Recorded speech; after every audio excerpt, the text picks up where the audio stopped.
Okay, welcome to this edition of the Three Lefts Show. I'm your host, Dan Platt. Those three lefts are for anarchism, socialism, and ecology, for going in a different direction, for post-capitalist future and present. Back around to ecology this time, every third episode or so. Greenwashing, debunking, just general talking about ecology and environmentalism in the milieu of this crisis that we are in, many crises. This edition, I will be talking about Planet of the Humans, responses to it, doing a deep dive into a certain controversy, because my mindset is if you can understand one controversy really well, or any particular thing that is happening, then that opens up the avenues to understanding a lot of other things. What I mean, when this particular thing, by understanding a film and what it's doing and how people are reacting to it, you can then understand bits about the nonprofit industrial complex. How are movements co-opted by the system? And how do we avoid that fate? And do the people being co-opted have a point? Or what kind of nuanced positions could we take between the you can't work with the system whatsoever, only direct action gets the goods, let's all form our own autonomous zone, chaz it up, which is cool, though is it sustainable? Is it something that can spread out? Every city is not going to abandon part of town or a block to be pretty much be reformatted into something that is post-capitalist, though it is certainly a nice model to show what that would actually look like. First, I'm going to cover a piece of news that is almost trivial in its ubiquitous nature. Being someone who values the environment, Facebook shows me various articles that are, this country has reached 100% renewables, or they're on track to. This is the kind of good optimistic news that can be put out in environmentalist circles to show that progress is being made against the climate crisis. That as far as electricity is concerned, that we are going 100% renewable, or that certain countries have proven that you can. Devil's in the details, though. But here is a story about how Portugal has reached 100% renewables, and that they have also ended fossil fuel subsidies. Very nice. This is from 2 years ago, filed by Sophie Vorath via Renew Economy. Portugal's renewable energy sources generated enough power to exceed total grid demand across the month of March, a new report found, setting a standard that is expected to become the norm for the European nation. According to Portuguese grid operator REN, renewable energy output over the month reached almost 5 gigawatts, surpassing gigawatt hours, surpassing the nation's total electricity need for March, which topped 4.5 gigawatts. In that time, power generated by Portugal's hydroelectric dams accounted for half, or 55%, of the monthly consumption, boosted by drought-breaking rainfall of 4 times the average month. And wind power, 42%. So this was due to the fact that it rained a bit more that particular month, or at least that there was enough water to make the hydroelectric dams overperform. The achievement comes nearly 1 year after hydro, wind, and solar power helped push the Iberian country to run on 100% renewable electricity for 105 hours straight. Last March, however, the average renewable supply was 62%. The new record coincides with the move by the Portuguese government last Tuesday to suspend annual subsidies of around 20 million euros for guaranteed power supplies paid to producers, most of which goes to fossil fuel plants left in standby mode. So remember that. Why do I stress that? Because Planet of the Humans mentions in its older sections that fossil fuel plants still have to be run idly as backup generators for a renewable energy grid. And interestingly, its detractors say that's old information, that that's something that is not currently the case.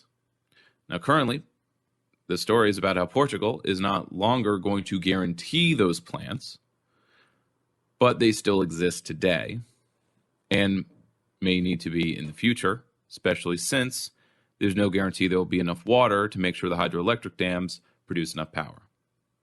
Hydroelectric dams, especially the large ones that create gigawatt hours of energy, are also, in a way, environmentally destructive. They completely destroy whole valleys, right? Microhydro, different story. Smaller dams, less damage, especially if you have many smaller dams instead of one large one. Some more graduated landscape changes.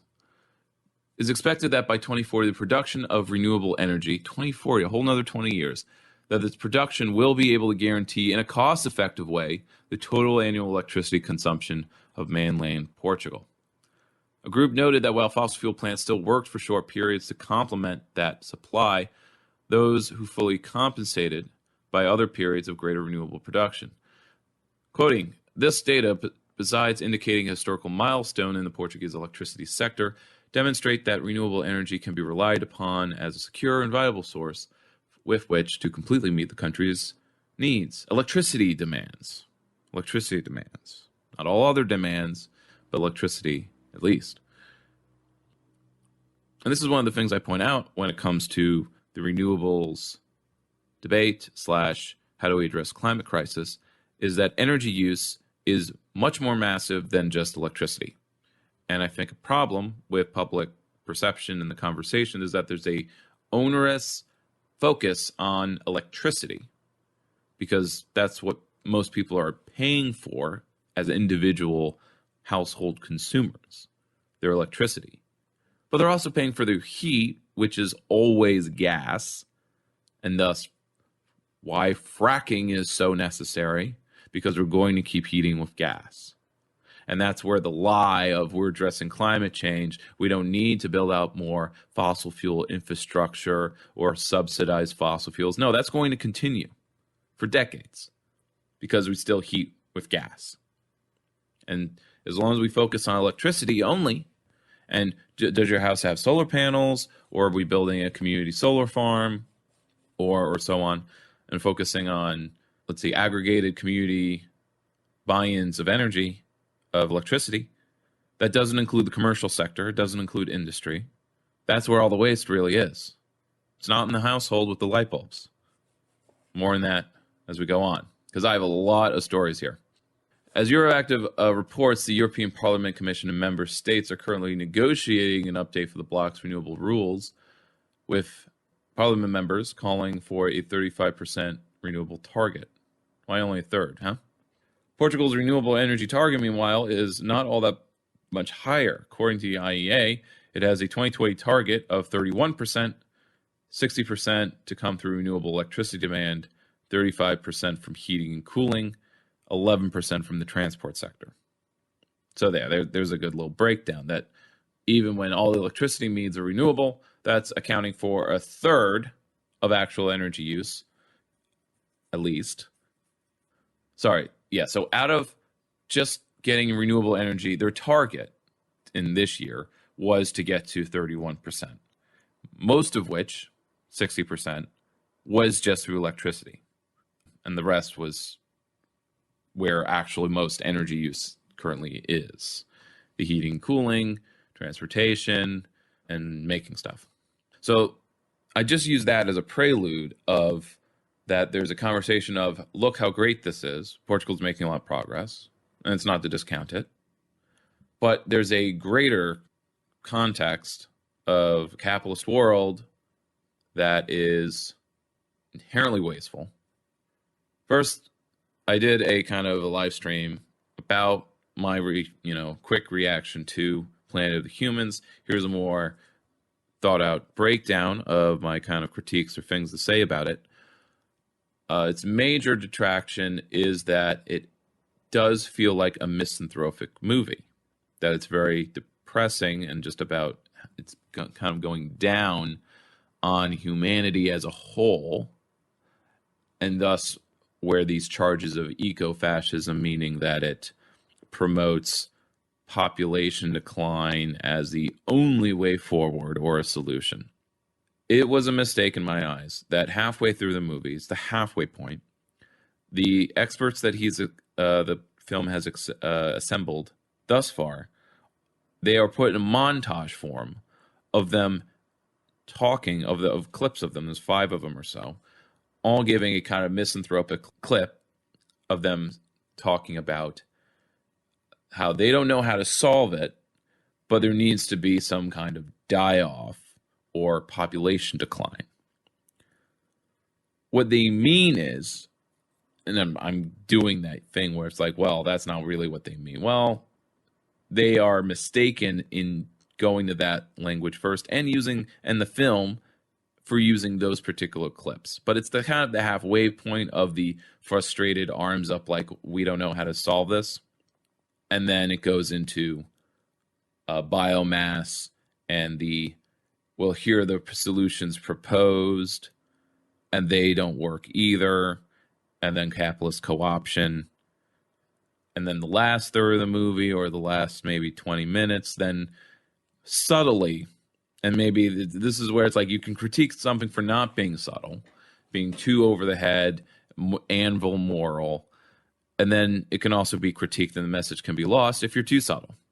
And I think the subtle message, and this is what Moore says in all his interviews, is that the message is that we just need to reduce consumption, not population. The midpoint is that the message looks like, or is, that it's we reduce population. When throughout the later half of the film, the conclusion, which is kind of weak, it's a weak conclusion, that we need to reduce consumption, and that means tackling capitalism. He doesn't use the word capitalism. Maybe this is the director's choice, his friend. And this is where it's like, well, he did not have a problem bashing capitalism in Capitalism, a Love Story. And he has had no problem when making public interviews that the problem is the system of capitalism as a whole. And this is why he gets booed by liberals. It's not the first time he's had a controversy where liberals are yelling at him and calling him an enemy. This goes back to the Bush era. But in the third act, he does, he calls out the profit motive and things like that. Profit motive, particularly, which is a dog whistle of sorts of like, no, this is capitalism. This is the mode of production. This is how the economy works, that it's profit-based. You have to make a profit to pay the bank back, no matter what kind of business you are, even if you're a co-op. But let's look at 2 articles written by detractors and break them down, and I'll rant about them in a little bit. The first is from Common Dreams, from Allison Rose Levy, and this is from the point of like, I consider this point of view to be a confused one. By not having an anarcho-capitalist or kind of anti-systemic or anti-establishment lens, you're kind of left with a conclusion that Moore's film is misanthropy, that it's just naysaying for the sake of it, and thus then you're confused about, well, what's his motive. So the title is, What's Micheal Moore's Actual Agenda? In place of highlighting the Green New Deal as the mother lode option, the film offers no options to the climate deadlock.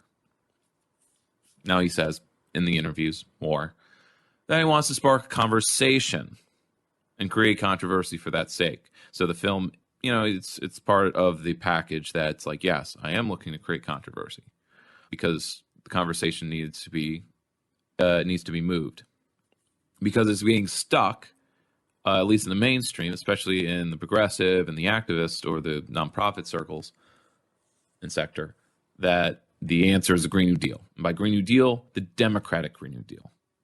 Check out other episodes where I break down what the problem with that is. Green New Deal of Bernie Sanders and AOC, where they don't want to cut, they don't put in any cuts to the military, the sectors that actually use the most energy. It's mostly going after gas, electricity use, this, jobs program, that will go to consume our way out of the climate crisis. When ecologically speaking, consumption, mass consumption, wasteful consumption is the problem. And this is what really makes me kind of like and anxious, and also a little like misanthropic laughter of seeing in my local paper a story about how the mall and its owners are begging the county to let them reopen. and then they quote, and they bring out the small, quote unquote, the mostly small business owners who are tenants of the mall, saying like, I just want to pay my staff again. I want to provide jobs. It's a shoe store, and I'm just my thinking is like, yes, please just let us consume again. We need to consume. We don't eat if you, the shoppers, don't consume. We got to get back to normal. We got to buy. Buy things you don't need. Buy things that you won't use more than once. The mall must be open for the sake of people's welfare and livelihood. After months of the pandemic lockdown. So let's get going with this article here. As a climate voter and reporter, no matter who gets criticized, I applaud anyone with a bona fide analysis of why and how we are losing the war on climate. But I'm not a fan of superficial analysis, manipulation of beliefs, scapegoating, or hidden agendas. That's why I think the Planet of the Humans misses the mark and shoots at the wrong target, which vulnerable Americans sheltering at home can't so easily see. What's even more problematic is that we don't know Micheal Moore's actual agenda. I consider this bad faith because you could just ask him what his agenda is, and it's to, criticize that point out that the movement has been co-opted. But it doesn't want to admit it's co-opted. I'll go into that more with another article. But first, the, to me, bad faith criticism here. Many who hope to elect a climate-friendly administration this fall, which is that supposed to like? Oh yeah. So it's talking about this year. Okay. So is she suggesting that Biden is climate-friendly? He's promised he won't touch the gas industry. He's basically told climate activists not to vote for him. We're looking to, but by a climate-friendly administration, I mean they mean Democrats, but they won't say the Democratic Party. They're not Democratic shills. You see these people, but they totally are. It's just as long as they don't say Democrats, But a climate-friendly administration, I won't say what party they're in, or but it'll be the people that have a chance of winning, riding with Biden. This fall are now stuck at home digesting a political loss. Okay, so now she's talking about burners. Okay, so no, she's talking about burners. In place of a concerted climate action, the political stage is set for a contest between a climate destroyer and a fossil fuel enabler. If Humans were a better, more righteous film, it would help people in that task. So is she just suggesting that the movie should be about how everyone should join and vote for the Green Party? Something tells me that's not her deal. But that we should just campaign to move Biden to, a better position with the Green New Deal, the Sunrise Movement. Moving on. But apparently 7 weeks of confinement is all it takes for Americans to develop amnesia about the 2019 vision of a crucially needed energy transition to fossil fuels, Green New Deal, Democratic. Topic at the Democratic Party debates, barely. Got like 5 minutes. It also promised to reinvigorate. But ho-hum on the next thing, which happens to be the re-release of Planet of the Humans, produced by Micheal Moore and directed by Jeff Gibbs. In place of highlighting the Green New Deal as the motherlode option, the film offers no options to the climate deadlock. Instead, it substitutes a backward look into the early evolution of renewable energy tech, without a solid update on what is technically possible today. As it takes viewers trespassing through bygone trade shows, the film casts doubt on renewables, on environmental leaders, and by its erasure, on the most evolved approach for a definitive transition away from fossil fuels, the Green New Deal. By failing to examine the Green New Deal core offerings, while exhuming its predecessors, it's anyone's guess whether Moore or Gibbs simply felt defeated by climate action's long trajectory, or might possibly be engaged in revising both the film and the Moore brand, thanks to new backing. Literally half that movie is just not relevant to the Green New Deal, says Mark Z. Jacobson.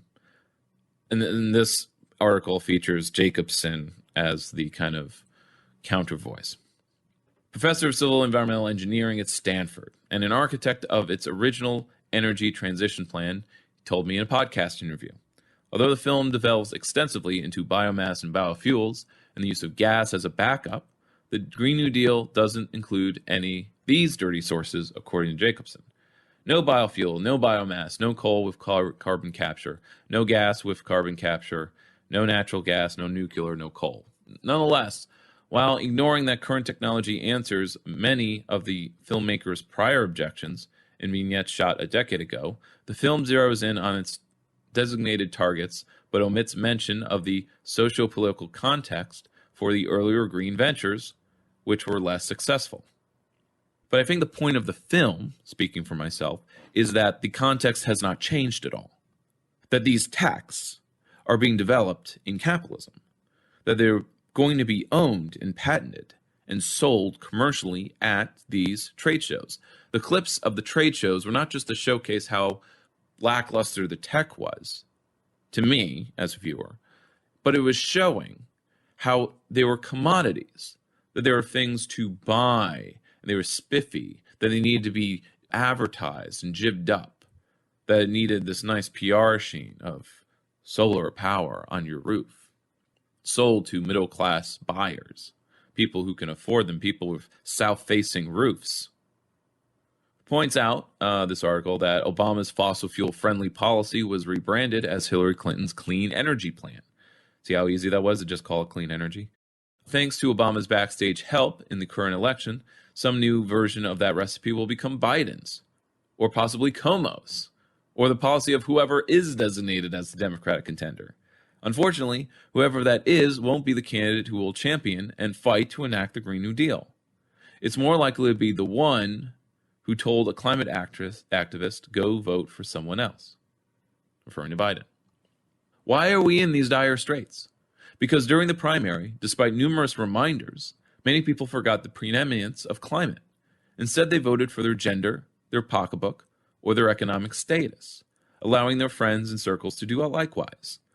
This is called poverty of political will. That's why we're stuck with capitalism and its big foot on climate course correction.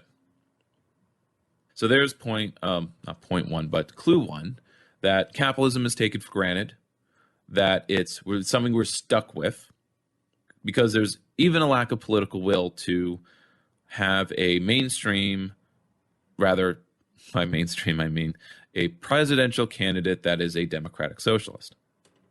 But in this paragraph, is she throwing shade on people who voted for Sanders because Medicaid for all was their primary policy and not climate?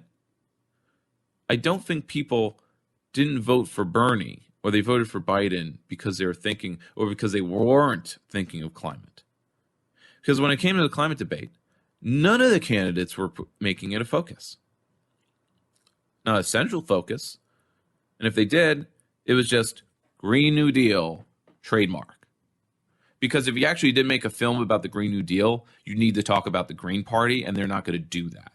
So this film, this hypothetical, let's explore the Green New Deal, its origins, what it could actually be, and what it would actually have to be if it would actually address the underlying issues, what it would take to actually reduce our waste, our consumption, and thus the fossil fuels we pump into the atmosphere. It would have to be eco-socialist. Even though humans derides capitalism, acknowledgement of that, Moore and Gibbs failed to mention the long-standing capitalist capture of our government and economy. Well, past movies have been all about that. That's Moore's oeuvre, that capitalism captures everything. His first film, Roger and Me, was all about how the capitalism had captured the unions. And that's, thus he's been attacked by liberals all the way. The union bosses, the war, people who were not anti-war during in 03, gun culture, et cetera, et cetera. Capitalism has always been there. It's always been like, there's an underlying economic reason, and it's government and economic capture. But now he's turning it to, now the environmental movement has also been captured. That was part 3 of the movie. Moving on. As though the climate temporizing and insufficient technological reach of the early renewable energy environmentalists occurred in a vacuum. As the filmmakers cannily free themselves from the task of offering solutions, the film leaves viewers overlooking the source of climate inaction.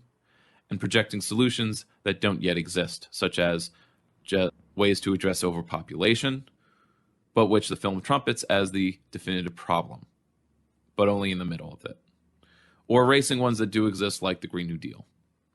But you see, he erases it, or doesn't mention the Green New Deal, but in fact, he kind of does. Like, the point is that the thing that's being criticized is the Green New Deal. The Democratic one, anyway. The one that's pitched by these mainstream nonprofits, like Sunrise. That the Green New Deal they're fighting for is one where the corporations get paid to convert to renewables. Like, they're just the corporations are just going to get paid again, but this time to quote unquote do the right thing. Just like how Verizon was paid, and I know this is kind of a little different, but paid to create internet in rural areas or to make high-speed internet available in America's cities, and they chose to not do that. They took the money and they didn't do jack. I am not providing the link here. I will provide the link to the movie as backup. As a longtime media critic, when all around me gets inducted by such manipulations, I point them out and counsel people to avoid them. What I object to is co-opting the feminine to build a franchise for, not exactly sure what, agenda. No, please speak to me like an adult and tell me your agenda. Don't invade my subconscious mind. We already have too much of that thanks to television. My own consumer advice: turn off the TV, be careful of moving images you watch. In the wrong hands, TV and YouTube videos can be neurologically evasive. Well, that's positive. In erasing both the Green New Deal and the Sunrise Movement and its diverse group of energized young people, because apparently that's the solution, push the Democrats to adopt a policy they will never implement correctly. That's as much of a dead end as saying there's nothing to do. If anything, it's false hope. That's the point. More, and that's the point of his movie, that like this Green New Deal thing is false hope because it's made up of all of this tech that is nothing but that. Technological solutions to systemic social and economic problems. We can't tech our way out of overconsumption because if anything, it's about producing more to solve the problem of overconsumption. Remember, it's not an overpopulation problem because America uses, what was it, a third of the world's resources per capita. And then she suggests, or at least like explores the possibilities. Let's see, like, you know, if they're erasing the left-wing movement, which it's left-leaning, sure, but Moore and company vilify climate leaders and remedies boosting population control, which is, again, just an oversimplification of the movie, and chooses consumerism over systemic change. But I don't agree with that. Because to attack consumerism is to induce systemic change. To attack the ability, like I just did it with the mall example. To say that, like, why are these businesses so dependent on the crass consumerism to make sure that their employees can eat and pay rent or have a place to live? And that we need to open the mall even while there's still an active pandemic, nationwide at least. Here in my area, we're down to 0 cases. That's why we're reopening. We're still doing it slowly, but we're doing it. And the malls and the bigger businesses want things to open faster. Like, oh, we're at 0 cases. Well, hold on. We still want to take it easy. We don't want to end up like Florida. This focus not only arms the right wing, which we shouldn't care. Basically, everything we do creates energy for counteraction, but that's only a reason to be stronger with what we do, but who have thoroughly embraced humans for their Koch-funded denialism, referring to Fox News and stuff. But he also positions and rebrands himself as a political populist, Trump style. Not really. His real goal may be public office, which is not happening, and his real target donors. Again, a suggestion of like real target donors, but Moore makes it clear like he doesn't have large donors. He's always clear about who funds his films. But what are the values he actually espouses? They're not evident from the film, and he is not being transparent about them. Based on humans and the mommy isn't happy story, meaning Gaia, I guess, the planet, It begins with enlisting white suburban moms and further marginalizing others. Perhaps I am mistaken. I hope I am. All I know is that before I sign up and donate my emotional body to the cause, I want to see transparency and integrity. That's what Bernie Sanders was all about. American Huskers are a mixed bag. She's a New York-based journalist. Yeah, so I'm going to leave you with that. I've done enough counter-ranting with that because, hell, I have other content to do that for me. But first, I love Gasland. I like Josh Fox, which is why it hurts to see Josh Fox make himself look like an idiot, but more a shill, again, taking with the same message of Green New Deal is all. How dare you say that would be ineffectual? How dare you say we don't need to elect Democrats and that the problem's bigger than that? That capitalist capture is something that we should be worried about and something that is inherently the problem, and we should do something about it. What that thing is implied by a lot of other content. And the thing about like this confusion from Allison here is from the fact that she seems to not want to do the work of interpreting the movie. She wanted it to be unsubtle. She wants all the answers, or she wants a movie to give the answers directly. Moore makes it clear that the movie, it's not that he doesn't care, but it's like, no, I just want to leave people thinking about it. Thinking about what would it take to undo capitalist capture of the climate movement, or renewable energy for that matter. So here's this one is like Allison is I don't know where he's coming from, and thus but I'm also going to attribute some straw mans. Here's the one that's more overtly negative from Josh Fox, published by The Nation. Meet the new flack for oil and gas, Micheal Moore. This is where it's like Micheal Moore is doing the fossil fuel industry's work for them by attacking the Green New Deal or just throwing some shade. Completely negative. What am I talking about? Bad faith. Extremely bad faith. Planet of the Humans is wildly unscientific, outdated, full of falsehoods, and benefits fossil fuel industry promoters. So I'm just going to read it without commentary because the next one will go into that. For all of you who thought 2020 couldn't get any weirder, here comes Planet of the Humans, the latest film from Micheal Moore, directed by Jeff Gibbs, already mentioned that, dropped on Earth Day for free. Like many Moore's fans, I thought, cool, how timely. Trump is in the White House, ripping every environmental law to shreds, rolling back dozens of rules, trashing the Paris Agreement, denying climate change, and opening up millions of acres for fracking. We need a movie on this complex and dramatic moment. Quick aside, so why would he just attack Trump?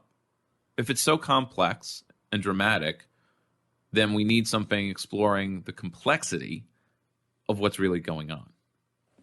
And what's going on is way more than what Trump does in the White House. Back to Fox. In the past 10 years, despite Trump, the not so environmentally friendly Obama administration, the environmental movement has become a formidable, organized, paradigm-shifting game changer. The achievements have been stunning. Now, this is actually, going back to Fox, this is what's kind of interesting about the double takes and the almost flip-flopping of it all. In Gasland 2, published in the late Obama years, he points out towards the end of the movie that part of the growth of fracking worldwide is promoted by Hillary Clinton's State Department. Was this an argument to vote for Trump at the time? It was certainly not an argument to vote for Hillary. It's one of the reasons, actually, why certain friends of mine did vote for Jill Stein. It was specifically on the fact that Hillary, would not commit to banning fracking or even, posture about it. She would say, oh, no, we need fracking. Fracking's good. It's a bridge fuel.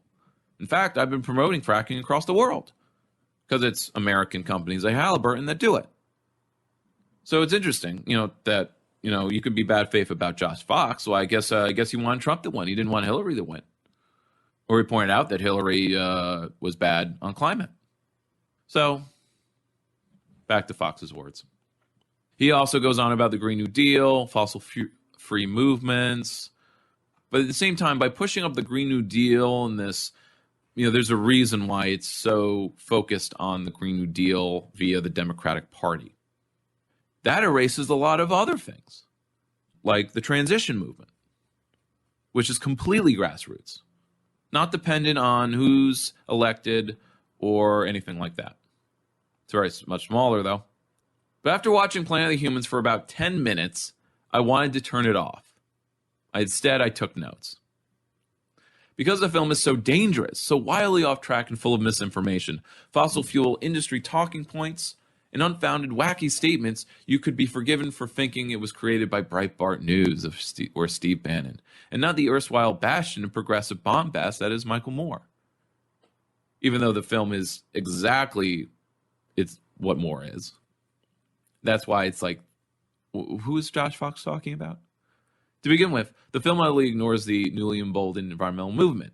Even more baffling, it totally ignores Trump. Exactly, because it's bigger than Trump. That's what he's been trying to say. That's what Moore said before the election, that there are things going on. People are hurting in ways that are beyond who's president. That's why Trump could win that election. And he did. Instead, it directs its attacks on renewable energy and on the basic premise of all climate action. So to draw another parallel, it was taken as a given that Hillary Clinton would win in 2016 by most everyone, except lefties and actual anti-establishment folks like Moore, like Green Parties, people like myself. We were, at the very least, I would say I was skeptical that she would win, especially, when Moore made his points about no, in Michigan, no one's going, people are not going to turn out for Hillary. And that means the base that comes out for Trump will give him an edge. That's not Moore being populist. It's him saying that people are frustrated and they don't know what to do. And certainly, Democrats that don't offer positive vision, or at the very least, even if they did, then the question is who believed them? They're damaged goods, completely. Let's see. He points out that Planet of the Humans repeats a simple, contrarian, and nonsensical premise. Renewable energy doesn't work. I realize that sounds insane. Renewable energy, the most important energy innovation of this century, of which represent the only way civilization can possibly decarbonize. But therein lies the craw. It's only nonsensical if you're thinking of our civilization being as it is. Yes, completely converting to renewables is how this civilization, with its mass consumption and 40% waste, can be decarbonized. But it's not to say that the technology itself doesn't work, which is, again, the confusing point about the film that, it makes it seem like it's the tech itself.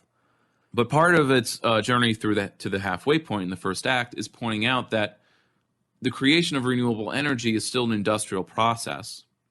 It's still something that is very intensive when it comes to use of resources, natural resources. These are all points I've made in previous episodes, so I'll keep going. But you get the gist of what Josh Fox is going. I'll link to this article so you can read it yourself. All in all, points out that Moore's experts are all white. Way to make it not about race. The claim that it is all those overpopulated countries that are causing the problem would be deeply problematic even in normal times. Except he doesn't do that. But again, the halfway point, you have these more misanthropic writers, right? And they are academics, they're writers. And some of them so some of them were activists in Vermont, but again, those are Vermonters. They're old, retired Vermonters. They're not Brooklynites or whatever. And then he asks who benefits, and he basically draws the conclusion that the fossil fuel industry benefits because this is turning people off from joining what I would consider dead-end movement for in the Democratic Party. So let's go into what I mean by that and go into the details so I just don't sound like a crank, naysaying for the sake of naysaying because Josh Fox is successful and I'm not. So this is from Counterpunch, actual left-wing publication, not just left-leaning. Tells the facts, names the names. This is written by Michael Donnelly. Meltdown of the Careerist Greens, published at the end of April.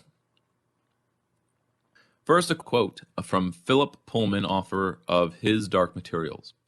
It's all got to change. If we come out of this crisis with all the rickety, fly-blown, worm-eaten old structures still intact, the same vain and indolent public school boys in charge, the same hedge fund managers stuffing their overloaded pockets with greasy fingers, our descendants will not forgive us, nor should they. We must burn out the old corruption and establish a better way of living together. Start of the article. The widely, uniquely popular documentary Planet of the Humans has been viewed 2 million times in less than 4 days, likely hundreds of thousands more by the time you read this. Highly compensated, thoroughly compromised climate warriors or renewable energy entrepreneurs who have nothing but pie-in-the-sky renewable energy myths to show for 13 years and hundreds of billions of dollars spent, respond to the documentary, certainly not to the damning facts presented by someone finally pointing out their ineptness and ties to bad actors and weak Democrats, but with Trumpian-level denials and personal attacks. No wonder fossil fuel use is at an all-time high and rising, and we are at 420 parts per million of carbon in the atmosphere, which is also rising and has never dropped after all of their efforts. My involvement. Let's get this out of the way. Yes, I know all the principles in creating of this documentary. We all have ties to our hometown of Flint. Micheal Moore's very first eco-documentary was one on the massive pollution in our hometown that he did at the age of 15. Director Jeff Gibbs is one of my best friends. So this is from someone who is a friend of the film, if you couldn't tell. Ozzie Zenner is an engineer who has written extensively on the topic. His fine book, Green Illusions, I support their work. I think of them all good-hearted, caring geniuses. I've also installed 6 solar systems. They work well off-grid. I've also helped maintain 2 small hydroelectric plants. One creates 40 kilowatts, the other 13 kilowatts. I have installed and operated a ram pump. I have built solar showers. I know a decent amount about non-fossil fuel technology. I start with this disclaimer, because if I did not, for sure, what I have to say would be added to the many bogus, desperate really, disses of the film coming out of Green Central HQ. How what I have to say will easily be ignored or attacked on the grounds of my friendships rather than the facts. Subtitle, Activist High Priest Malpractice. Now let's go to the case and look at some of these bogus dismissals. How is this for informed discussion? Point 1. The Guardian gave the movie a 4-star review. Decent, but somehow it took the film to task for not taking Greta Thunberg to task for crossing the Atlantic on a sailboat with a backup diesel generator, which I wasn't even aware was part of the old guard's anti-Greta rubbish. God forbid. Quoting from Guardian article. All the green liberal A-listers, Bill McKibben, Al Gore, Van Jones, and Robert F. Kennedy, are attacked in this film as a pompous and complacent high priest cast of the environmental movement, who are shilling for a fossil fuel industry that has sneakily taken them over. Although it should be said, for all his radical bravado, Gibbs does not dare criticize Thunberg. That's because Thunberg is not being co-opted and has not sold out.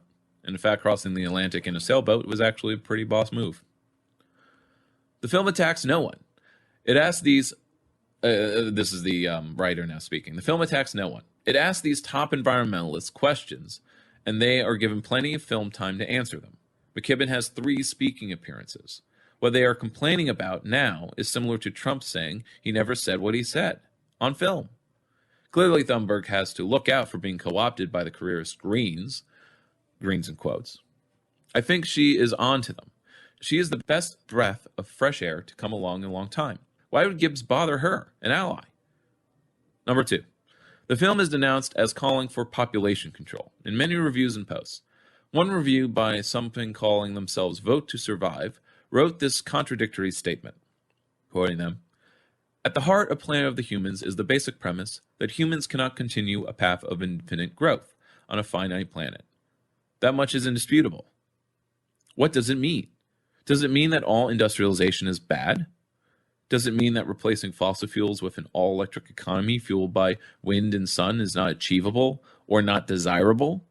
Does it mean that there is no solution to global warming apart from killing off a large part of the world's population? No, says the author. By the author, it's Michael. No, says Michael. The only way to use less fossil fuels is to use less fossil fuels, not reconstitute them as renewable. The only way to consume less resources is to consume less resources. There is no way wind and sun can equal the amount of current power use, much less the huge increases predicted. The growth of energy use, which if our economy has to keep growing, then energy use has to keep growing. The reality is that without drastically lowering overall consumption, it actually will kill off a large part of the world's population. Case 3. So now censorship from the left is okay. Filmmaker Josh Fox has started a chain letter demanding Micheal Moore apologize. He notes one left film distributor, Films for Action, has pulled the film. He does not note that it was on YouTube for free for 30 days and has been viewed over 2 million times. He, Jeff, and Ozzy decided to release it for free on the 50th anniversary of Earth Day. It is so disheartening that every successive Earth Day, the life support system is more at risk. It is sobering to ask some questions why, given the wide public support for conservation measures. Case 4. Tom Empfethausen wrote one called Planet of the Humans is Crap. He admits to just one fact: sleazy solar energy festivals that claim to run on solar, but actually run on diesel generators. Hard to refute from that footage used in the film. But from there, he just pimps renewables and rants against insults, the producers by name, and weirdly lays most of his contempt on Richard Heinberg, even falsely claiming Heinberg was behind it all. David Hervog posted Empfethausen's rant with this comment: I just wasted an hour and a half of my life watching a bogus takedown of renewable energy and the environmental movement only because Micheal Moore is pushing it. Here's my friend Tom Empfethausen's critique. I'd only add that if all the bullshit of this film were converted to actual biomass, it could power a major city. Back to Michael. Compare that to true Guyana ecologist Derek Jensen's sagacious comment when he posted it. I just watched this yesterday. It's really fantastic. It's biocentric, and what we need to help return environmentalism back to being about saving wild nature and not trying to power the industrial economy a bit longer. The end left me sobbing. Heads up, the ending leaves everyone sobbing. Case 5. Josh Fox even called for the movie's removal from the internet and did get the small outfit called Films for Action to drop it, after Micheal Moore graced them with the opportunity to post it. Yet another left attempting to enforcing a status quo no-talk rule. It will remain on YouTube for free viewing, probably indefinitely. Now, update on this. I could finish the episode with this, but actually it's... Josh Fox did in fact get a photographer who his work was featured in the film to do a copyright strike, and YouTube took down the movie for about a week. It's been reinstated. Number 6. Case 6. I can't even comment much on the vicious balderdash Michael Mann has put out, but by far the top gaslighting is being done by 350 founder Bill McKibben. Link provided. So, link provided, please, and then read Bill McKibben's response to the movie and how, he's misrepresented. How dare they, make me look like a sellout. Totally not what's happening. I'm totally, never been funded by fossil fuel execs. The Wireless Untruth is claiming that the filmmakers also supported biomass when he did. The filmmakers never supported biomass. No idea where he gets that. Jeff Gibbs was one of the first on the front lines of biomass opposition over a decade ago. Some of the same compromised Greens took him to task over it from the beginning. That certainly amped up his interest in doing the film. Not to mention the film does not hide in the credits that these organizations oppose biomass officially now. The credits stuff points out these groups continued support for biomass after they publicly said they did not. It's akin to the Sierra Club saying that they oppose public forest liquidation while approving forest timber sales, as long as they go by a different name, forest health, or fuels reduction, thinning, or some other clever stump creation euphemism. Stump creation is the end result of every Forest Service or Bureau of Land Management forestry scheme, no matter what it is officially called. Who do you think benefits most from biomass? Big Timber, of course. That means the Koch brothers, owners of Georgia Pacific Timber, specifically. Note, the Koch brothers are also the top recipients of solar energy tax subsidies. McKibben did not oppose nature-consuming biomass until after his encounter with Gibbs in 2015. So maybe the march was in 2015, not 14. Same as with the Sierra Club's change of heart on biomass during most of the Obama time, when biomass took off with full administration support and subsidies. They supported it. McKibben supported biomass because that is what the funders would fund, and the corporate Democrats wanted it. Period. Real eco-science never entered into it. The biomass plant that he saluted and got much acclaim for at Millbury is still open, consuming over 20,000 tons of ground-up trees annually from a 75-mile radius around the college. That's 3 truckloads of forest habitat per day. He has never called for it to be shut down. His silence on the pro-fossil fuel Democrats, especially Obama's pimping fracking, making the U.S. the top fossil fuel producer in the world, his silence on all the other problematic issues with renewables that the documentary raised is also very telling. I had an email exchange with McKibben starting in 2012. It started out just fine. We even agreed on the pitfall of what he called relying on the insiders and the honchos. In 2013, Bill wrote a post-mortem on the failed cap and trade bill, where he concluded, if the inside the Beltway groups had been able to turn to a real grassroots activist movement, the outcome might have been different. I praised him for that, though he and the Big Greens clearly had no idea how to achieve a legit grassroots movement. AstroTurf is their turf.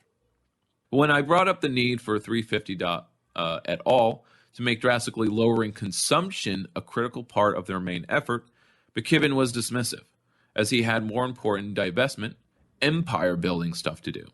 He responded, okay, work on that part. I'm working literally as many hours as I have in a waking day on the divestment stuff right now. We've got 210 campuses up and running, which is a lot of kids with interesting questions. I don't see McKibben as some evil guy. Ambitious, with a savior complex? Sure. Though, I'm coming around to what some see him being quite slow on the uptake. McKibben did finally take to heart the need for he and other campaigners to stop jet-setting Planet to attend confabs and recent accolades. Are you listening, Naomi Klein? I praised him again when he started to appear at conferences by Skype. The carbon footprint of the climate movement itself rivals that of a small third world country, which is also a fossil fuel industry talking point, that these green climate leaders are hypocrites, that they produce a very large carbon footprint. And their justification is, well, I'm doing it to engage everyone else to join the climate movement. So my consumption is justified. Very weak, right? Efficacy matters.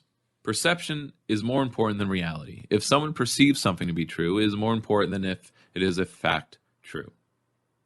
That's a quote from Ivanka Trump, apparently. Michael concludes, the entire big money Democratic Party captured corporate green movement has been following Ivanka's postulation for far too long, well before she said it. If Bill really wants to get beyond this, he needs to step up and take some responsibility for the monumental lack of success. Nothing got left in the ground by leave it in the ground sloganeering. The COVID response has shown that the only way to leave it in the ground is to leave it in the ground by using far less of it. The life support system is at a breaking point. We have to do better than that immediately. He really needs to explain his support for biomass when every legitimate activist I know of knew full well that it was ecocidal and opposed it fiercely. And he needs to disown this saluted biomass plant and demand its immediate shutdown, or its current claim to now be against biomass is true. As I've said above, he was given 3 opportunities to address the issues in the film. All that he is decrying about the film's portrayal of him, he either wrote or it came directly out of his mouth. The desperate at being called out and feel for losing their big oil-based foundation grants, Big Green's biggest mistake is thinking we don't have a lot more in reserve.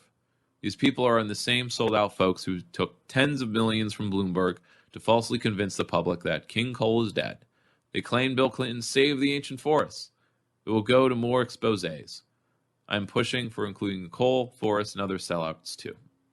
If we continue to let such misleading leadership off the hook, we and many more innocent species are doomed. Last point, power down, people down. I realize I sound furious. I admit it. Not just because of the smears against the filmmakers. I'm angry about all the time and have been wasted when we all knew the facts for years. All the volunteer hours, all the funds that could have been put to better use. The freaking lack of effective strategy after all this time. We have a multi-million-dollar climate industry with no results and no accountability. Limited ethereal tactics like divestment and renewable energy. Limited by funders and political partners to forever pulling their punches in a do-or-die combat with an existential crisis. Ultimately, I am most pissed that the goal of the movie is to open a discussion about some things that are sacred cows to the climate movement, and as such, are the limiting factor in surviving or not. We must have this discussion. We are far using too much energy to fuel our unsustainable consumption, no matter what the energy source. Does it really make sense to add to the overall energy consumption? Is that an electric bike really necessary? Just what is the carrying capacity of our habitat? At what level of consumption would each of our 7.5 billion numbers have to equitably live for it to be sustainable within that carrying capacity? Has the climate movement actually made a dent in carbon pollution? Do renewables even keep up with the rate of overall energy growth? What is the measure of success? Is it a short-lived feel-good nibbling around the edges, or is it stopping the headlong rush to extinction? And quite importantly, what are we going to do when things go back to normal? When consumption of everything, including carbon pollution, resume rising? We could power the grid with unicorn fart, but if we go on consuming at the same or likely higher rates, we'll still eat the planet. These questions are what the documentary is really about. It was the intent of the movie to initiate the discussion. How do we lower a collective oversized footprint to sustainable levels? There is no prescribed solutions presented in the film. In fact, there is another of the scrupulous critiques. It's up to us to come up with and act on sensible solutions.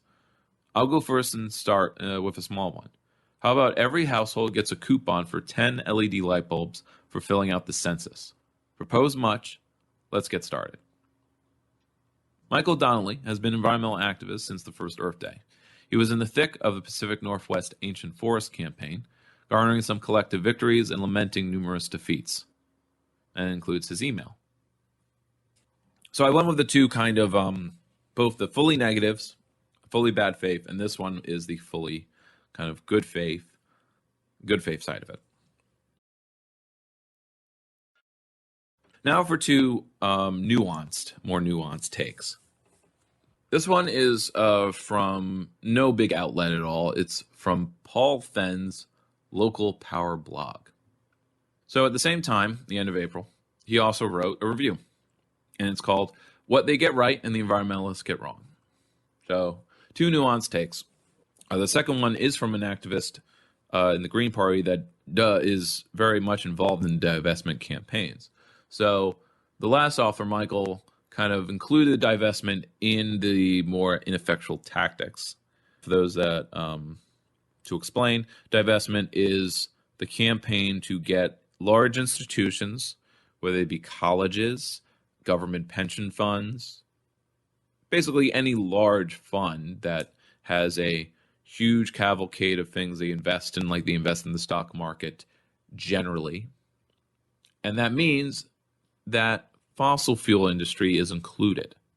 So it's kind of looking at using the levers of capitalism to defund fossil fuels.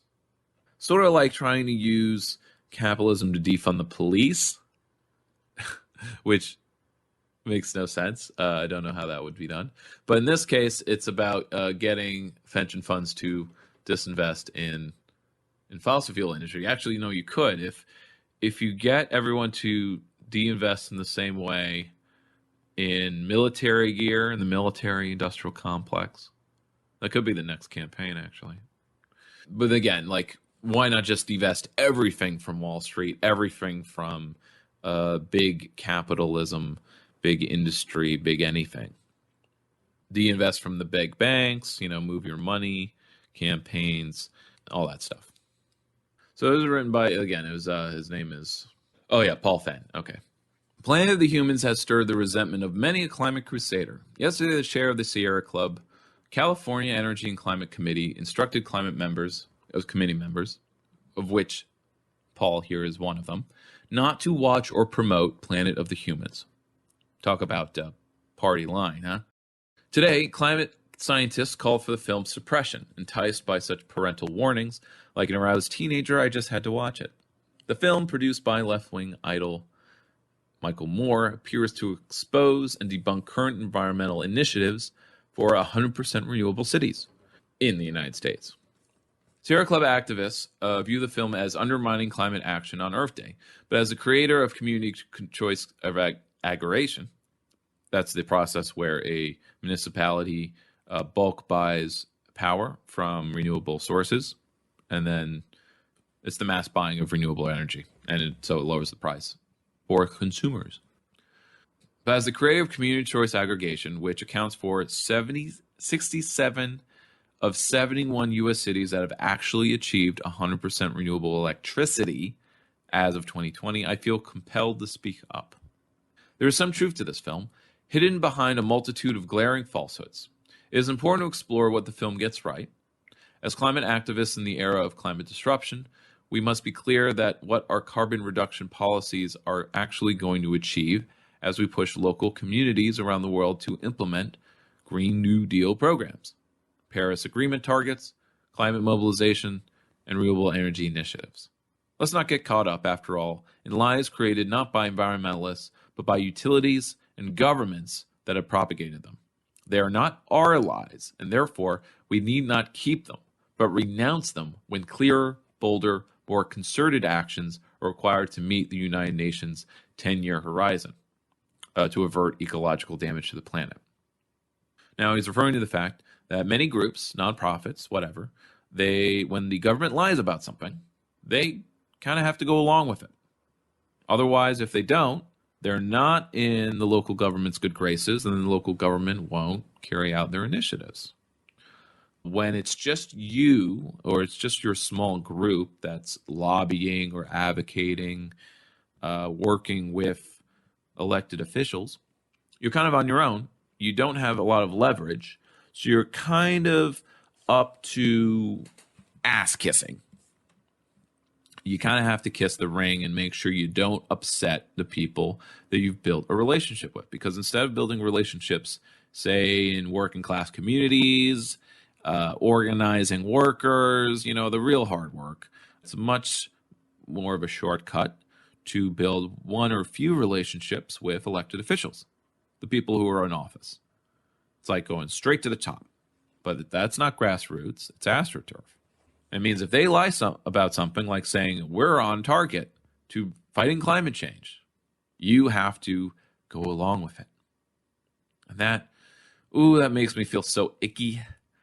And it's why I keep my distance from the quote-unquote mainstream climate movement. I marginalize myself that way. Green Party is not centered when it comes to the climate movement because as a organization, we don't roll with that. We're the opposition. We make it our business to call out when said Democratic mayors or governors are both. The main message of Planet of the Humans is that renewable energy and electric vehicles and other tech cannot stop climate change, but merely introduces new forms of pollution and environmental destruction. The film's sense of hopelessness is mesmerizing. Reviewing the process of renewable energy in recent years, film director Jeff Gibbs sniffs out contradictions and presents them in a kind of cascading epiphany of juvenile disillusionment. Wind farms' intermittency requires massive natural gas power plants. Solar farms destroy the desert. Lithium-ion batteries involve new forms of seabed mining for rare earth metals.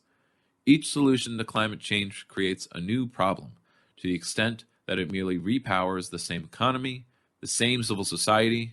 In the conclusion, humanity is destructive. But really, it's all capitalism, and we need transition away from that. Not just transition from fossil fuels. That's very limited. We need a transition from the entire system. That's why I found it encouraging when most of the climate movement took on a tone of system change, not climate change, political revolution. But the follow-through with that slogan was lackluster, since the movement or the groups or the protests that had a system change, not climate change slogan didn't join independent organizations. They joined organizations that went along with establishment lies. Now, maybe I've got myself confused. Maybe the Green Party and the people I roll with were the ones using system change, not climate change, because that's one of slogans I use. So maybe I'm just boosting what I do in my own head. Why wouldn't I? Gibbs and Moore's critiques are real, but they oversimplify the problem they describe as an existential crisis with no exit. It delivers them into the pessimistic catch basin of overpopulation theory. We simply have to die to solve climate change. This lettery insight is indeed the conclusion of the film. However, if you look at infrared satellite images of global greenhouse gas emissions, you will quickly observe physical sources do not correspond to high population areas, but to modern economies, that is, machines. Cars, power plants, heating fuels cause climate change, not people. Let us look at China as an example. Before it was opened by the Clinton administration to investment from the West, it had been very low carbon emissions. In just a couple of decades, its industrial modernization has made it the epicenter of climate catastrophe. Constant driving, overconsumption, and parasitic capitalism have caused climate change. Therefore, to stop climate change, we must alter modernity, not blame people or wallow in misanthropy. Specifically, we must remove the growth imperative from energy. To do this, a climate mobilization strategy must wean itself from neoliberal dependency upon incumbent energy corporations or financiers who require consumptive growth in their business model in order to profit from its development. Oddly, Planet of the Humans reproduces the fictions of neoliberal environmentalism. It fails to get to the truth by rectifying technology as the problem. Now, this confuses me because, to me, the first third of the movie is doing that. As pointed out by the other articles, like it attacks renewable tech. It attacks the idea that tech is the solution by saying that, thus, on the other hand, tech is then problem. And it does this through a montage of industrial production where it shows all of the industrial processes that go into creating solar panels. So it starts with the pit mining of the minerals in China, the centrifuges, the forges, the metal creating, it's this big long cavalcade while it's playing the music to just show how much energy is being used in the creation of solar panels, how much industrial processes, which of course all have their own pollution outputs. The argument is that, we build the solar panels with energy we're using now anyway, so in the future we don't have to use that energy again. This ignores that solar panels have a lifetime. They basically last, if they're good, 30 years. If they're not good, meaning the ones made in China, and they're the ones that are actually being put on all the Targets and Walmarts, they have a lifespan of 10, 15 years. Meanwhile, environmentalists criticize Planet of the Humans with a similar naivete, citing the film's lies and attacks on what they consider to be promising progress. Where their critique fails is in seeing any progress made as close to remotely adequate relative to the scale of the crisis and the hyperspeed by which we must attack it.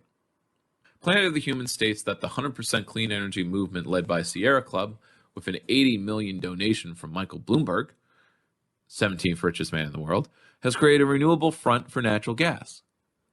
This would seem to imply a nefarious conspiracy, but in fact it merely reflects the state of things, to which Sierra Club and other leading climate warriors have warily adapted themselves, a state-sanctioned system of salutary fictions. Because environmentalist leaders, facing limited political options, from their own imaginations really, blur the lines between what is real and what is symbolic with respect to clean energy. They leave themselves open to charges of falsehood. Indeed, the renewable energy industry is guilty of the propagation of a convenient fiction. Since the 90s, renewable energy policy has remained inside a neoliberal envelope, widely adopted by state governments and environmental champions of such policies. These policies are the holy grail of renewable energy in 2020. They include renewable energy certificates, carbon credits, greening the grid, net energy metering, and feed-in tariffs. Together, these fictions are a startup strategy to begin something new, not an endgame strategy to transform energy. So what this paragraph is saying is that in 30 years, right, the policies that were proposed in the 30 years ago have been, over the decades, been accomplished. And the activists that have been pushing them are patting themselves on the back. Point is that these policies are capitalist friendly, they're money friendly, meaning banking friendly. They don't challenge markets or consumption or any of the things that matter. The first fiction is embracing renewable energy certificates as real when they are not. So now he's going to go into what is the problem with these things? Why are they not enough? Why are they not effective? So let's go into that because this is something I haven't covered. The first fiction is embracing these renewable energy certificates, or RECs, as real when they are not. The 100% renewable movement is certainly guilty of this because it does not distinguish between physical and symbolic action. A renewable energy REC is a legal invention, not energy. Yet the legal invention authorizes its purchaser to call it renewable. This is confusing because it is untrue. A REC state law in the most pro-renewable states allow a seller of coal-fired power to claim that his product is 100% renewable because he bought these legal documents from out-of-state wind farms in Texas. This is referred to as mitigation under state law under the U.S. and blurred into legal definitions of green power. This thinking follows a logic that the environmental movement has been trained to accept from day one of electric industry restructuring in the early 90s. A market logic. RECs are a financial, not a physical transaction, and so on. We are not building renewable energy, and yes, the power plants generating the power you are purchasing as 100% renewable are in fact coal-fired. The rationale is that the legal documents, the RECs, we have purchased will create an incentive upstream in the market to become greener, aka neoclassical economic bull. We just need the right incentives. It creates an incentive. It's just an assumption. Is this based on anything? No. Is there evidence that there will be an incentive later? No. So let me rephrase what I just read. That you have these power plants that are fossil fuel based. They buy these documents of mitigation certificate that wind farm creates a certificate, and okay, let me rephrase again. Fossil fuel plant owner buys stock in or an investment in a wind farm. By doing so, and through this initiative program, he's buying renewable energy. And this is mitigation, and this is created as a substitution for their pollution, right? By buying stock or investment in a renewable energy source, this is legally a mitigation of the pollution they're creating. So thus the supplier with the fossil fuel plant gets to tell his customers legally that he is generating renewable energy. So you have these supply companies in New York that say their mix is 60% renewables, but really is 60% certificates or mitigation credits, and it's actually all fossil fuels. So you have consumers and the public at large, the public that these organizers really don't want to organize, or these climate leaders, find it really difficult to organize. Put it that way. It's very difficult to organize people in our country. They think that the mix of power out there is more renewable, that it's mostly renewable, and thus it's easy to believe that there's lots of progress. But the truth is, you have a glut of renewable energy, say in Texas, and this allows other states to pretend that they are transitioning to a renewable energy economy. The fiction of carbon credits is that laws allow corporations causing massive amounts of carbon pollution to claim that they are 100% carbon neutral by purchasing them. Again, the same claim is made that the purchase of such credits sends an incentive to the market to reduce carbon. But really, it's an incentive to keep doing what you're doing. The use of incentives, in quotes, pervades renewable energy and carbon policy, market mechanisms, and profoundly undermines the ability of people to be able to differentiate between real and unreal. It's hyper-real. Today, the environmentalist establishment is guilty of propagating these unreal policies in order to galvanize public support of oversimplified, financialized, superficial paths to carbon reduction. Because the ends are justified by the means, and the end is carbon reduction. We'll get there eventually. We'll get there. So if it means we have to propagate these fictions, it'll be worth it. That's what they believe.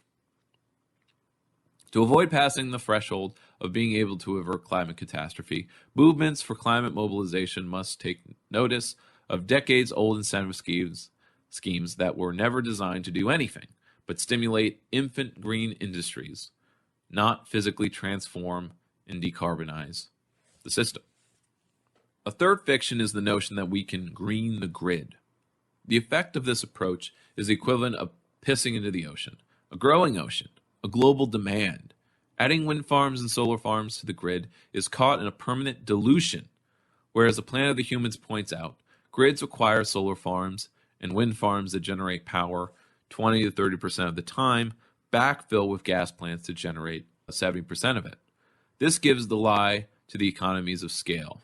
As long as renewable energy is not local, meaning sited at the location of use, and indeed smaller, this intermittency will continue to require significant fossil fuel in tandem. And as the film rightly points out, natural gas is not clean. Quite the contrary, it's as harmful as coal.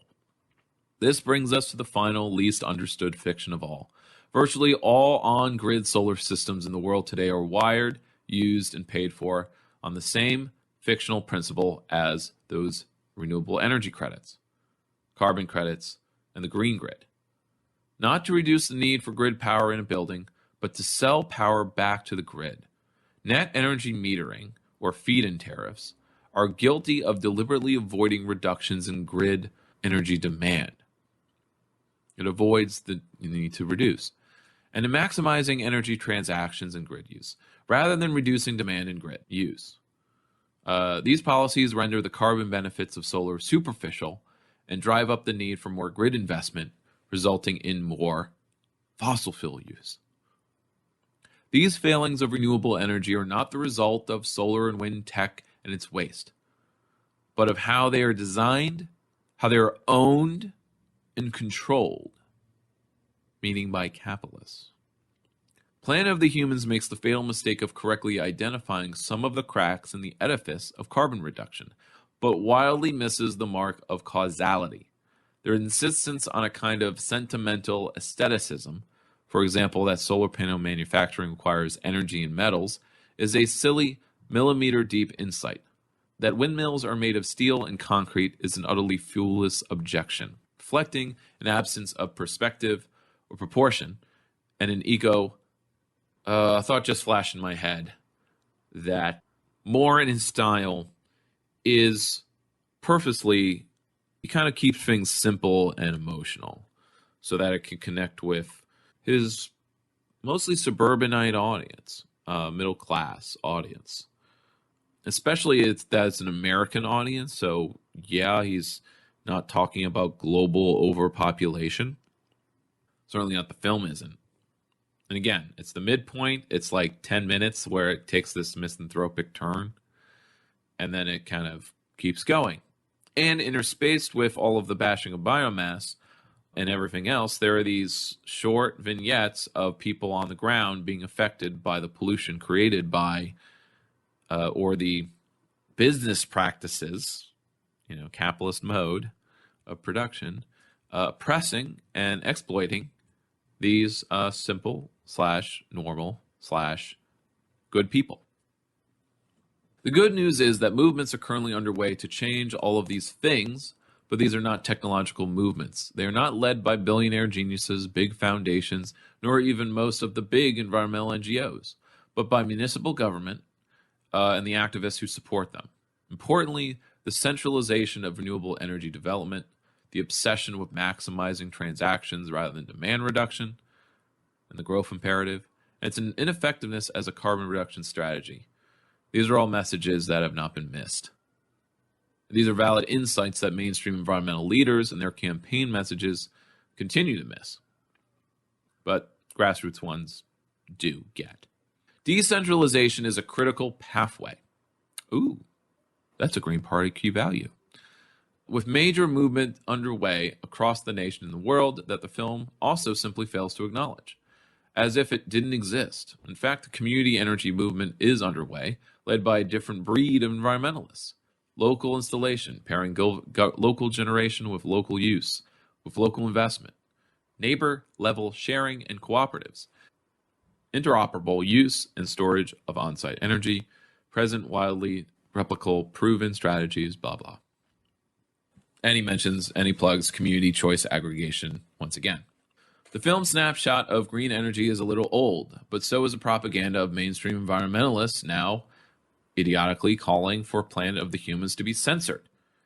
Community energy programs are focusing on deployments of renewable energy tech to not purchase these market-based certificates to build mega projects, but to finance and build local renewable demand-reducing facilities in urban cores. They are physically building renewable energy microgrids, urban heat loops, energy-efficient automation in a way that reduces grid demand rather than merely selling back power to the grid. Not only that, they are focusing on climate equity, customer ownership and sharing, local job creation, so the majority, not the select few, can participate in and benefit economically from said renewable energy. These movements, which represent the cutting edge of climate action, are finding ways not merely to add green power to a brown grid, but to physically reduce the need for fossil fuel combustion and to replace demand for heating and transportation fuel. None of this is on the radar of Moore's film, but neither is it clearly distinguished in the minds of mainstream environmental groups that promote these 100% clean energy cities. Environmentalists and lawmakers need to learn to get real about carbon reduction if we are to meet that urgent 2030 deadline recently set by the UN. We need to get out of startup mode and into endgame mode. That means a radical physical transformation in 3 years, not 10, to even come anywhere close to reaching that target. We need clearer paths to radical decarbonization that overcome the glaring contradiction caused by bogus strategies. Now, all of these critiques and responses were written during the beginning of the pandemic, but obviously before the last 2 weeks of unrest.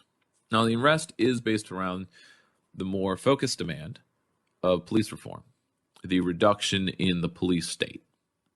I'd like to make an argument, or at least share a thought that, what's step one? What's the issue you need to tackle if you're to open up all these other possibilities? If you focus on just one area of action like climate, that question gets narrowed down to what's the thing to do to open up more possibilities? The big thing that this points out is that the climate movement has been top-down focused, and the Green New Deal continues that.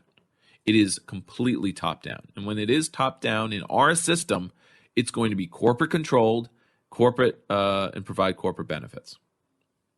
The benefits will trickle down, meaning all of these liberals and left-leaning and Democrats, they're really just doing more Reagan. They're really just doing more neoliberalism. They're just doing more of the same, but with this added goal of more solar power. As long as we have more solar power, it's all fine because it's not going anywhere anyway. That's the conceit. And I think that's wrong because it kind of surrenders to all the other injustice. Talk about a white-centric perspective, right? Looking at Josh Fox. What causes people to rise up right now? It's the police brutality. It's the murder of black lives. And thus, it is actually the police state that is the actual in-our-face impending threat. That when it comes to the system and what protects it and what keeps it going, what keeps it standing, what keeps it looking strong and fuels the conceit that we can't do anything about it, it's the fear of the police state, of the authority, that property is going to be more important than human lives. Property and its ability to create profit. So I see the current developments to be showing a greater truth that if we are successful, if there is some success in reducing the police state, demilitarizing, making things a little more like back in the good old days. Of course, revolts and movements were killed off by the police state in the past as well. So that's why the abolition message is necessary. Not just defunding, the abolition, the transition to a post-police state of keeping order, because then that redefines what order is. Order is not just the maintenance of markets and profit making. It is the actual creation of a new society, one that is putting human lives and our well-being first, not just as an after effect of profit making for the few. The creation of value for its ability to be, for its extraction and then consolidation under 1,000 people. Paul Venn is an author of CCA 3.0, Achieving Greenhouse Gas Reduction. He's a co-author of Local Green New Deal, which can be found at localgreennewdeal.org, president of Local Power, and co-author of Enlightenment in the Age of Destruction. He lives in Massachusetts. Last, the second nuanced take from a long-standing member of the Green Party, leader in the divestment movement, or campaigner. His name is Mark Dunley. Lives in my area. I know him pretty well, mostly. His article is called Deconstructing the Planet of the Humans. He published this May 2nd, so it's a few days after the rest. There is a potentially good movie waiting to break out of Planet of the Humans by Jeff Gibbs. Unfortunately, it suffers from a lack of fact-checking and a strong editor, something Micheal Moore presumably could have helped with. The movie raises a number of important points. Unfortunately, its extensive use of outdated data, particularly on renewable energy, undermines its credibility and casts a shadow over other points it is trying to raise. Its personal attacks on the motivations of some prominent climate activists also doesn't help. Thus, it distracts from the systemic critique. It is certainly correct that the world has made meager progress in moving to renewable energy and cutting greenhouse carbon emissions. A major factor in the lack of progress, which the film fails to highlight, is the political power of the fossil fuel industry, driven by campaign contributions in the U.S. and its blatant corruption and the subversion of democracy worldwide. It assassinates anyone trying to organize people in third world countries. A key point the film makes is that capitalism and its relentless and exploitative drive for profits is a root cause of climate crisis. So to Mark here, it was not so subtle that capitalism and profit motive is the underlying problem, not overpopulation. I think it's weird. So it is a matter of interpretation. Good art, so it's an argument, a subjective one, I guess, should art be clear of its message, especially when it's a documentary, or should it leave it open to interpretation? Downside of leaving it up to interpretation is that it leaves people who are, to have a bad or negative interpretation or a completely different interpretation. One person watches the movie, Josh Fox, and interprets that Micheal Moore has sold out to the fossil fuel industry or is going to do their work for them for some unknown, confusing reason. And thus that the first author, is like, what's his agenda? What's he trying to do here? Others, like Mark, who are, have been in the oppositional movement for a long time, but still interacts and works with and campaigns for that community choice aggregation, which we are building here locally because it's pretty friendly to Democrats, or local Democrats can be friendly to it. It's not really, it's going to save the taxpayers money, the individual taxpayers, and it's working within the market by, group buying. The renewable energy industry at the moment is part of the capitalist system. Their prime goal remains profit, not saving life on the planet. For instance, the renewable energy industry successfully blocked the proposal by Governor Cuomo to publicly own new renewables. Surprises me that Cuomo would actually propose that, but I guess whatever. The film is hardly the first to point out the major problems with the nonprofit industrial complex. Foundations are tax shelters for the rich who have driven climate change. Almost all prefer the promotion of incremental changes that they can laud as a success rather than the more fundamental ones, both on issues and on the power structure. The hunt for funding and foundation dollars, the need to provide the type of small successes that attract such funding, heavily influences what positions groups promote. Funding is provided to the groups that are less threatening to the interests of the power elite and is used to undercut the more progressive voices. Funding was certainly a contributing factor in the major mistake by many of promoting gas as a bridge fuel, ignoring the negative impact of methane emissions. The issue of funding is why grassroots groups, whose prime focus is not funding, but to save their families and communities, are the ones that initiate the most important and cutting-edge campaigns. If successful, the large groups then join and often try to weaken their demands. We saw this with the fracking effort in New York. There was also the larger philosophical debate around social change between promoting incremental reform and more revolutionary change, which is currently playing out about police reform. Oh, if you say defund or abolish, you're going to turn off all those liberals you need. But of course, time and time again, it's the moderates that move to the extreme position because the extremists are loud, in their face, and actually holding leverage of some kind. The leverage I would prefer we hold is that of the strike or the power of collective action through large organizations, militant, independent, oppositional organizations. In lieu of having any of those, we're left with property damage. That's the leverage. Carry out a reform or we're breaking stuff. Shouldn't have to be that way, but if you ask any of the actual rioters on the ground, and I have seen clips of that stuff, that's basically what they're saying. We tried everything else has been locked out. We're not allowed to organize, or the organizations aren't there. This is what we're left with. And I've expressed that several times.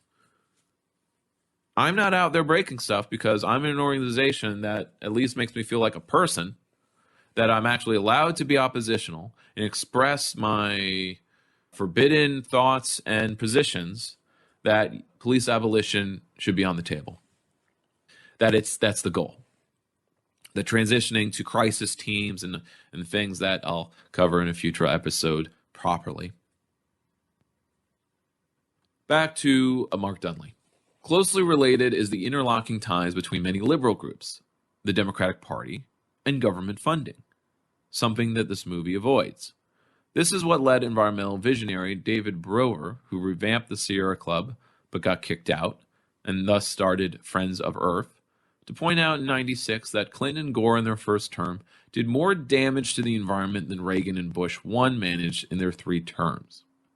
Many will defend such relationships as pragmatic responses to how power is wielded in the U.S. but it has failed to produce the needed change. It is too often silenced groups when the Democrats are in charge.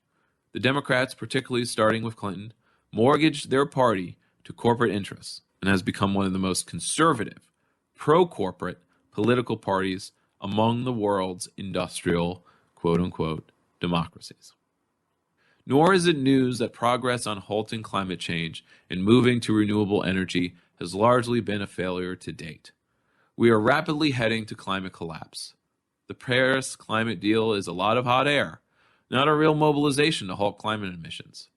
In New York State, the recently enacted CLCPA, which is community, it's an acronym that includes like Community Protection Act. Our state climate deal is inadequate to the task at hand.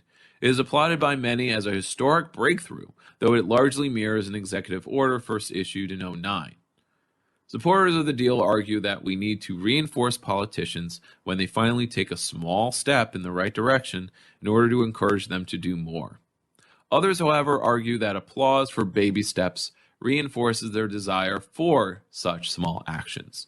With time rapidly running out to save life on the planet, more critical analysis is required.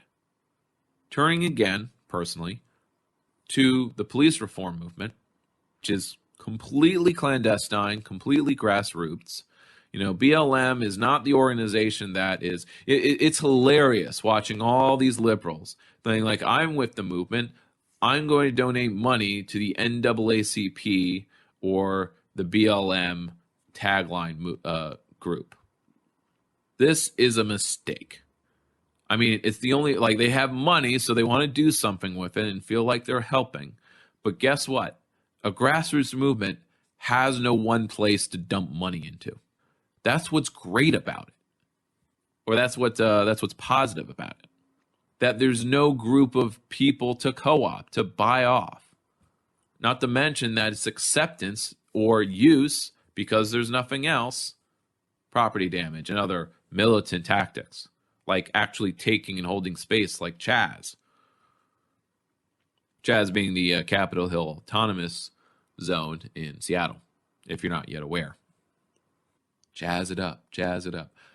Most climate activists are aware of the barriers involved in moving to 100% renewable energy, from grids to reliability to storage. Progress, however, is being made on all these fronts, something the movie fails to acknowledge. More will be made as increased research resources are devoted to it. So Mark is more optimistic about that, like Paul there. That's why I consider these the nuanced takes. It acknowledges all the systemic problems as well as the more bad faith criticism. These two are good faith criticisms. The film also makes the point that our present lifestyle, especially in the U.S., is not sustainable. We will not survive climate change, the collapse of the ecosystem, and the sixth great extinction by merely plugging our society into renewable energy rather than fossil fuels. We don't need billions of electric cars, far-flung suburbs, and a chemical-driven food system. Decentralize and localize. So for that, missing solution in the movie, those two words are key. Many climate activists understand this, but worry that highlighting the need for fundamental change, lifestyle or otherwise, will generate a backlash among the public and undercut support for climate action. We already hear changes of Nannygate and wanting to stop people from buying hamburgers at McDonald's. COVID-19, however, has resulted in a dramatic change in lifestyle, providing an opportunity for re-examination of how we organize our lives and work. A significant part of the movie is taking up with correctly criticizing support for biomass, especially the utility scale burning of it, which is prevalent in Vermont. However, many, if not most, climate activists now realize the fallacy of it. In 1985, I wrote one of the first reports pointing out the environmental and financial dangers from garbage incineration at a time when almost all of the environmental movement was promoting it. In a few years, most groups switched to opposing incineration. Here's a follow-up that Mark also wrote. The Planet of the Humans has generated a lot of discussion, though most is divided into camps opposing or supporting it. Let's see. There are many points in the film about renewables that are not accurate to the present reality. And that's kind of more of what we've been covering. As an advocate of democratic eco-socialism, as the Green Party is, I understand that we need to promote the end of capitalism. The market, which drove the climate crisis, cannot possibly solve it. Perhaps even more controversially, at least among progressives, is that we need to acknowledge the failed strategy of supporting the Democratic Party as a solution when they are a core part of the problem. We need to be cognizant of the conflict of interest that arise from funding sources, which is, and has long been, a major problem within the environmental movement. But to our present situation, COVID-19 crisis provides a critical opportunity to demand a different world moving forward. It is a moment that the climate movement must aggressively mobilize to seize, yet our voices have been far too muted since the lockdown. The idea that the transition to renewable energy, to the Green New Deal, with its twin goal of economic equality, is too expensive has proven to be false, as Congress has thrown trillions at the COVID crisis, much of it to benefit the 1% and its corporate allies. One last point from the review by Richard Heinberg of the Post-Carbon Institute, who is admittedly portrayed as a good guy in the movie. He makes some important points.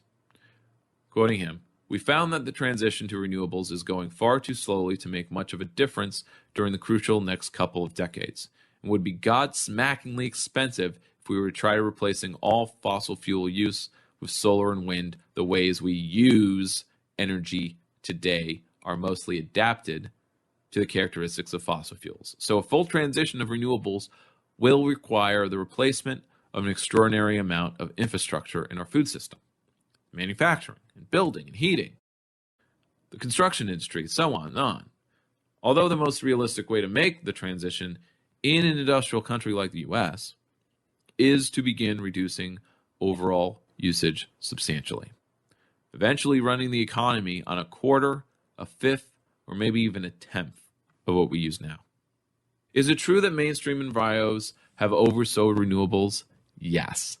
They have portrayed the transition away from fossil fuels as mostly a political problem. The implication in many of their communications is that if we somehow come up with the money and the political will, we can replace oil with solar and continue living much as we do today, though with a clear climate conscious. That's an illusion, and that deserves shattering. To keep drawing a parallel with defunding the police, it's a similar thing that we can have a nicer police force or even a little defunded, a 1% drop in their funding, and that's fine. That we can keep having the system we have today and still have a police force that enforces property laws or laws as it does now, and all can be less racist. But that's patently a myth. It's a myth. America is a racist country not because its people are inherently bigoted, but because America as a country with its systems, with its economy, with its empire, must be racist. The policing has to come down on certain groups. It has to put property rights over human rights. It has to put the ability of a business district to look clean and be profitable over the ability of the residential working class neighborhood of having a positive quality of life. Because they're making or generating less value for the market than the downtown is. So I'm going to include two more things in this show. But I want to dig a little deeper into what co-option kind of looks like and how it's mystified or not obstructed but camouflaged in the form of pretending certain things aren't there or pretending you're independent. So I'm going to turn to a Facebook post by Green Party congressional candidate Steve Greenfield. Been a while since I brought him back. I read him a number of times when I started the show 2 years ago. That was the last time he ran for Congress. He is doing so again, of course. And he was sent a Q&A by the Sunrise Movement that he answered, but he had some additional questions for them. Here are his comments, and he includes basically an email chain where he attempts to get a straight answer out of their volunteer, who is not leadership and thus can't really answer him. So it's kind of a one-way conversation. But taking his questions and comments together is almost like a whole nother article in itself, because he's quite a prolific writer. I don't know how he does it. Well, it pains me, but does not surprise me to have to report that the Sunrise Movement is complete bullshit and is another one of several richly funded fake groups serving to steer young people who are interested in critical issues of the day towards supporting Democrats who do not support action on those issues. I honestly have no idea how we're supposed to stop climate change or anything else when billions of dollars of surplus cash are always available for the Democrats to just buy everyone onto off-ramps before they're even out of high school. The Bernie campaign is also included in all this, by the way. If we don't stop the Democratic Party from both shutting down the left and steering youth away into pretend leftism that serves the very power they'd thought they'd come to undermine, I just copy and paste my Q&A with Sunrise staff, which I initiated when I got an email from them advising me to make calls to promote a people's bailout. Not that there's anything wrong with that, but it's not a Green New Deal related issue. The Green New Deal is supposed to be their sole mission. Not that I was ever falling for that. So, fun as they are to watch, the earnest kids in the yellow t-shirts are a combination of people who have been misled and exploited, and the people misleading and exploiting them. They are not here to force aggressive climate change policy. They are here to bring people who want to force aggressive climate change to where they can do no harm to corporate interests, while expanding the fake Dem brand on being a home for young climate change activists, as well as activists on the other issues identified with interrelated groups. Don't join. Sunrise is an off-ramp into a dead end. And if you know anyone who is considering joining, the glaciers, droughts, floods, and wildfires want you to talk them out of it. As a rule of thumb, if you see a very well-funded system featuring young people in matching t-shirts, it's just Democrats. So Steve, as a congressional candidate, got, or on numerous email lists, particularly the Sunrise Movements, he got an email to support demanding a people's bailout with a PR mass email of across the country, our communities are asking for support, aid, and protection. People everywhere need help to receive medical care. You know, the pandemic, pandemic response. That never came. Mentioning Amazon workers striking for better conditions and so on, and rent strikes. Saying that on May 1st, general strike or rent strike, people across the country will join others globally to make some noise and tell our stories in solidarity with one another. To join the May Day live stream, go to this link. It calls on, asking Steve Greenfield to, or anyone else to call on Congress to pass a relief and stimulus package to meet the needs of our communities, as if they were actually proposing that. So Steve responds with, isn't Sunrise a climate change group? Why are we demanding a bailout for anything besides green energy and no money at all for fossil fuels? I joined this group because of its climate change mission. I have a general left agenda myself, but that's not why I joined Sunrise. A group having issues beyond the core mission drives away anyone who doesn't agree with you on those issues. More and more, I get the sense that Sunrise and a few closely affiliated groups that identify themselves as having a core mission, but are also rallying jointly around a bunch of other stuff. They include Our Revolution and for keeping progressives tethered to the Democratic Party, whether or not the Democratic Party is acting on any of the issues. Can you please provide me with some clarity on why an environmental group is calling for a people's bailout? And it goes back and forth and back and forth. Here we go. So after not answering his question by just saying, we care about things more other than the climate, something like that, or we want to be in solidarity with these other movements, Greenfield asks more questions. Why did you send me a slogan like, we are not looking to the left or right, we look forward, when 100% of your messages are very distinctly left? All the organizations with which you coordinate are very distinctly left, and in all cases more to the left than the dominant mainstream of the party. Is people's, followed by anything ever, meant in a way other than left? Come on. I ask you an honest question. I'm not a Republican. I deserve an honest answer. It is not random when you pass on information on other issues on your pages and emails. You share posts with a very specific set of groups and also share a very specific set of Sanders campaign operatives. And also share a very specific group letter that indicated you'd be spending $100 million on election messaging through the remainder of this cycle. I'm 58, and I've been an activist and a candidate, twice successfully, most of my life. That's not the kind of money that comes from college students and 20-somethings donating on Act Blue, which also indicates something since Act Blue is only available to Democrats. I know that because I've tried to subscribe to them and they gave me the conditions. That kind of money indicates institutional support. And all of you have had your online video post-mortems of following Sanders' departure from the primary headed up by Sanders' campaign staff. That, too, is no accident. I would like to be on the Sunrise side, but first I need to be assured that you are not part of a package of interrelated youth branding movements that are embedded in the Democratic Party, which is how things appear to be visible by the evidence. Going back to the original progressive youth movement and electoral politics, Get Clean Virgin in 1968, which produced a plurality victory for Eugene McCarthy, and a police riot in Chicago in which thousands of peaceful protesters were beaten, tear-gassed, arrested, to the present day, there are no instances of such efforts having been successful.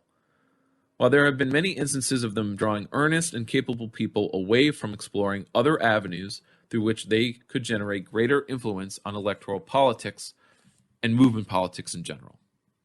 The most significant constituency in getting power behind stopping climate change is independent farmers.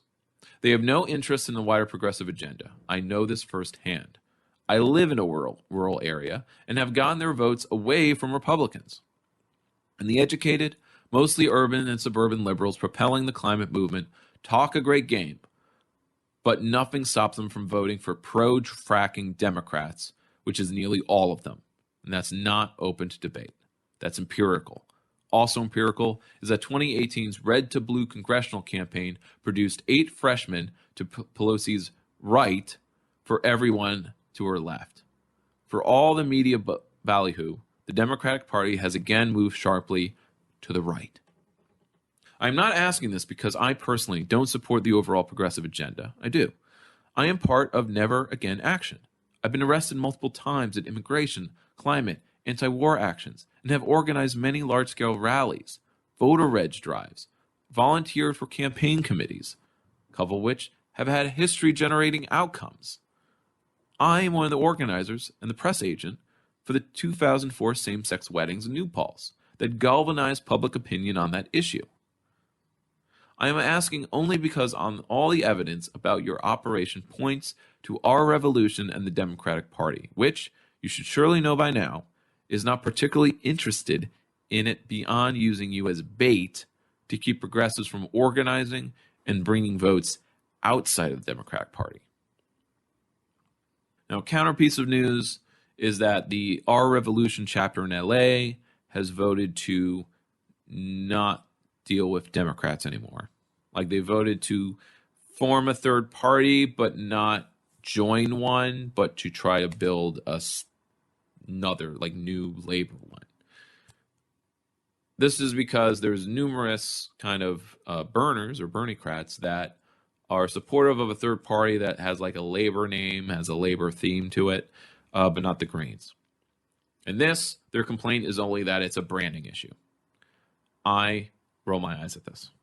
If you care about the issues and the reality more than the fiction and the packaging, then the brand should not matter to you. Maybe it makes you a little uncomfortable, you know, since there is not an anarchist or communist party that's worth joining.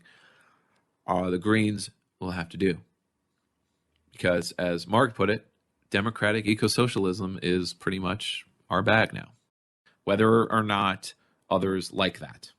Because there are plenty of people that want this, you know, not right or left, but united. But that's a wad of hooey.